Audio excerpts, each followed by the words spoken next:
Hello everyone and welcome back to another Football Nerd video. And today I'm here talking about the Gus Bradley.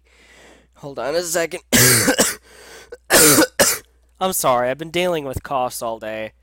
Been trying to drink some stuff. But yes, I am here today talking about the Gus Bradley firing that happened yesterday after the Jaguars lost for the 12th time in 14 games yesterday. I guess it is only fitting that Gus Bradley be fired after the Jaguars give up a second half lead to a team that had a backup quarterback in the game as Bill O'Brien, the Texans head coach, benched Brock Osweiler in favor of Tom Savage. And, man, the Jaguars were ahead 20 points to 8 points at some point yesterday, and the Jaguars lost 21 to 20. And Gus Bradley, who is 50 years old, might get another shot at an NFL head coaching position. Unlike Jeff Fisher, the guy. Sorry. Although I'm doing better today than I was Saturday, so that's always a plus. But, yeah. Unlike Jeff Fisher, Gus Bradley might get another head coaching job. And Gus Bradley, over 4 seasons, almost 4 seasons, he was 2 games away from coaching 4 full seasons with the Jacksonville Jaguars. He compiled a record of 14-48. No, I'm not going to cough. Hold on, I need to have a little Coke.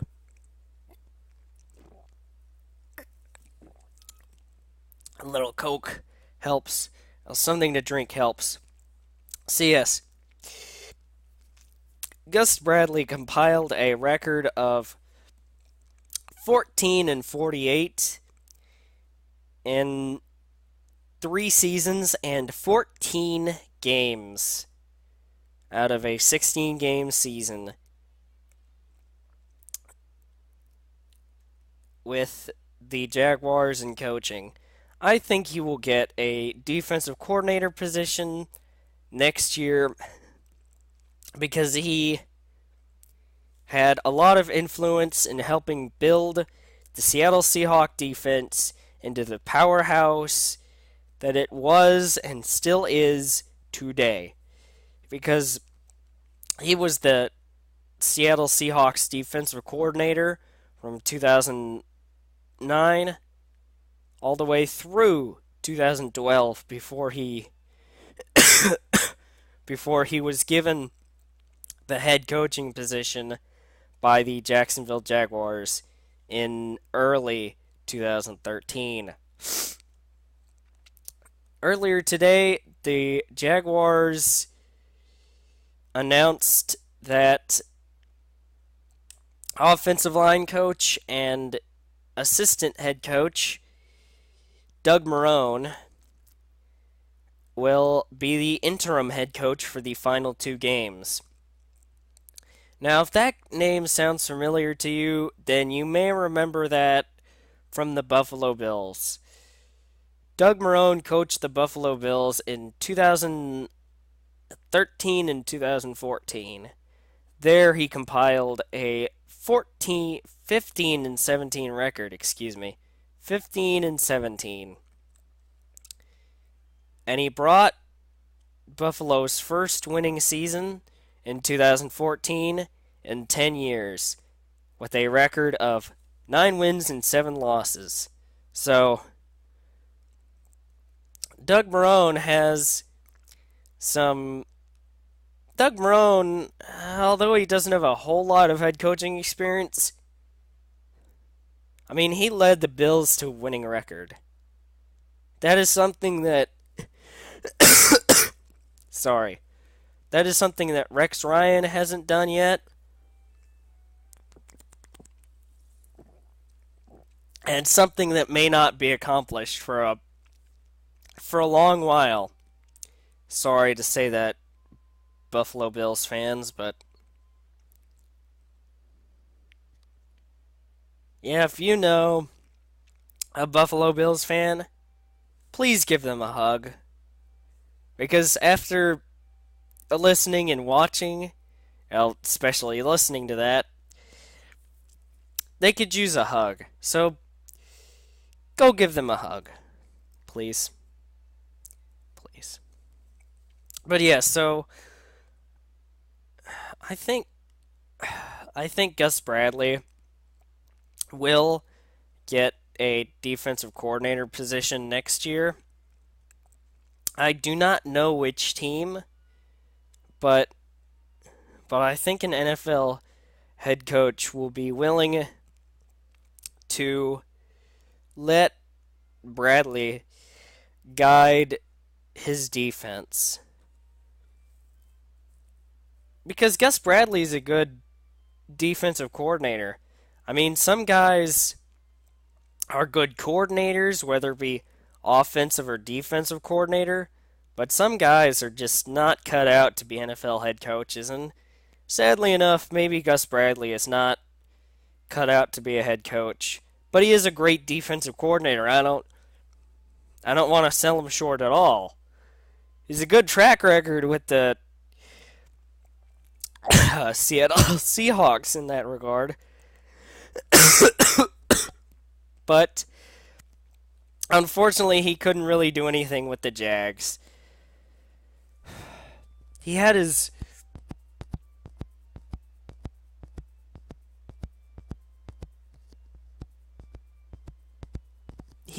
best record with the Jaguars last year at 5-11. And there was a lot of hope for the Jaguars going into this season, as they spent a lot of money in the offseason. Like they got running back Chris Ivory, a defensive end or defensive tackle. Well, I know it's defensive lineman. I think Malik Jackson from the Super Bowl champion Broncos defensive line that really caused some havoc.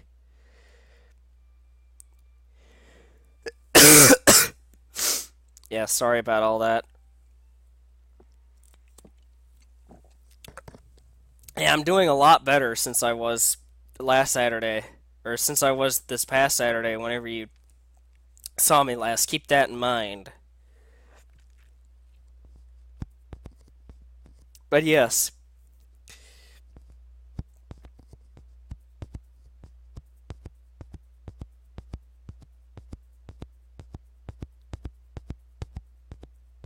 maybe we can have, maybe if another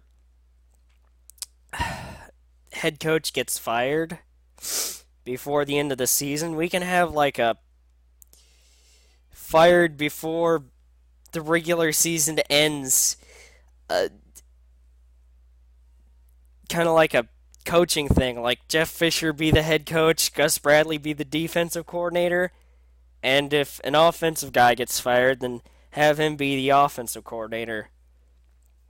But the Jaguars will need to go on a search next month to find their fifth full time head coach. I don't mean interim head coaches. I mean, if you count interim coaches, then it's as they're looking for their seventh head coach. But I'm talking full-time head coaches, because you don't hire a head coach to be an interim. You hire a head coach for the long term and hope that he can win and hope that he can rebuild your team and have a lot of success. Which I've been hearing that Tom Coughlin, former Giants head coach, will be a candidate, or I think is a candidate for the or not for the Dolphins, but for the wrong Florida team, but for the Jaguars head coaching position. This is interesting because Tom Coughlin was once fired by the Jacksonville Jaguars. His track record is a lot better than it was the last time he coached the Jaguars, but he is the most successful Jaguars head coach in franchise history. That spreads all the way back to 1995 when he coached the team in that season through 2002. And in 1996 through 1999, those 4 seasons, they made it to the playoffs 4 straight times, and they won at least one playoff game in 3 of those years. In 1996, 1998, and 1999. In 1999, they were 1 game away from the Super Bowl, but they lost to, once again, going full circle, the guy who I talked about last week, Jeff Fisher's Titans.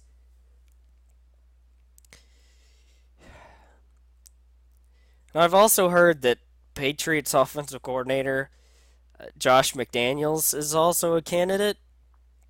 I don't think he would be the Jaguars head coach because he is looking for the right opportunity, and I don't think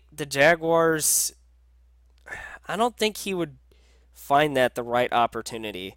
But he's got a lot of offensive pieces to work around. He's got Blake Bortles at quarterback.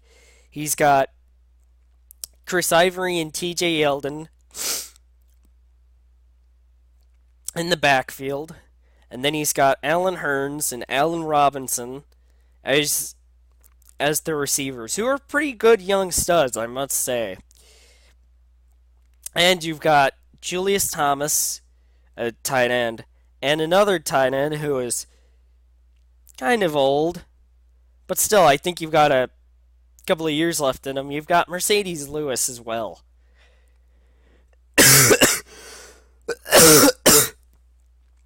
I would say that the next Jaguars coach would need to rebuild that offensive line because that Jaguars line is decent, but I feel like Blake Bortles keeps getting hit too often. It could definitely use some improvement. And that defense could use some improving too. Yeah, that defense isn't the worst in the world, but it could be better in some aspects. Paul Posluszny, middle linebacker for the Jags, you are good, my friend. I'm not saying that most of that Jaguars defense is bad. They could be a lot better.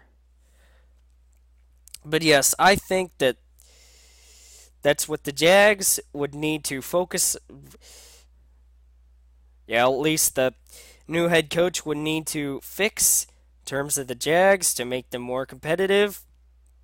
So I think an offensive guy would love the offense, and if Josh McDaniels does somehow accept the Jaguars head coaching position, or if another offensive coordinator, another offensive mind does, then I would hope that they would hire a great defensive coordinator in order to really help them out in Jacksonville. So yes, guys, I do believe that will do it for this James Talks About the NFL. And until the next James Talks About the NFL, I will see you all later. Goodbye, guys. Thank you all for watching. And as always, go Panthers.